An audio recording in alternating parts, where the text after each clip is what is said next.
Le ministère de l'Intérieur rappelle aux candidats aux récentes élections législatives, locales et sénatoriales leur obligation légale de déposer les comptes de campagne. Conformément aux articles 368 et 369 du Code électoral gabonais, ces dossiers doivent être transmis à la Cour des comptes et ou aux chambres provinciales compétentes dans un délai maximal de 60 jours après la proclamation des résultats définitifs. Les comptes doivent inclure les sources de financement, les dépenses détaillées et les pièces justificatives. Tout manquement expose les candidats aux sanctions prévues par la loi dans un souci de transparence et de crédibilité électorale.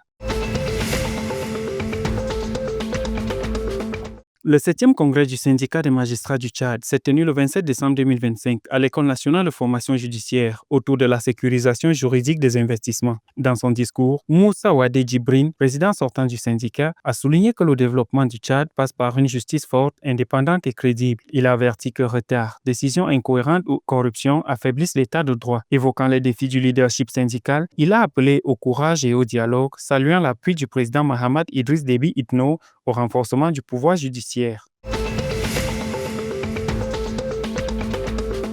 Selon le rapport définitif 2023 de l'Institut national de la statistique de Guinée équatoriale, publié le 23 décembre 2025, l'économie de Guinée équatoriale a reculé de 7,4%, principalement en raison d'une forte contraction du secteur pétrolier liée à la baisse de production sur le champ des Zafiro et au retrait d'ExxonMobil. La production non pétrolière a toutefois progressé de 4,1%, atténuant partiellement la baisse. La demande intérieure a augmenté de 1,5%, mais les exportations nettes ont chuté, affectant le PIB. En 2024, une croissance modérée de 0,4% est prévue, portée par le secteur non pétrolier et un repli limité du pétrole dans un contexte mondial de resserrement monétaire et de tensions géopolitiques.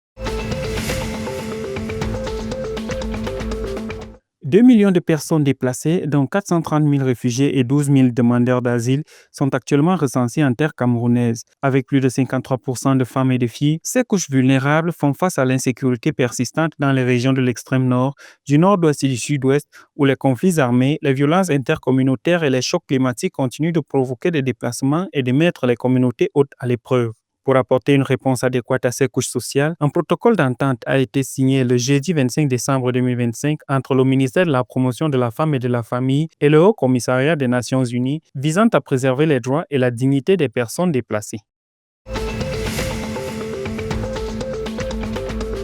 La dynamique Le Réveil du handball congolais a organisé du 12 au 22 décembre 2025 à Brazzaville le tournoi national de cohésion et de fraternité de handball réunissant 43 équipes dames et messieurs venus du Congo et de la RDC. Les finales disputées au gymnase Michel Dornano ont vu Grain de Sel s'imposer chez les dames et BMC chez les hommes. L'événement a promu le fair play, la fraternité et la relance du handball national avec d'importantes récompenses aux équipes, arbitres et meilleurs joueurs.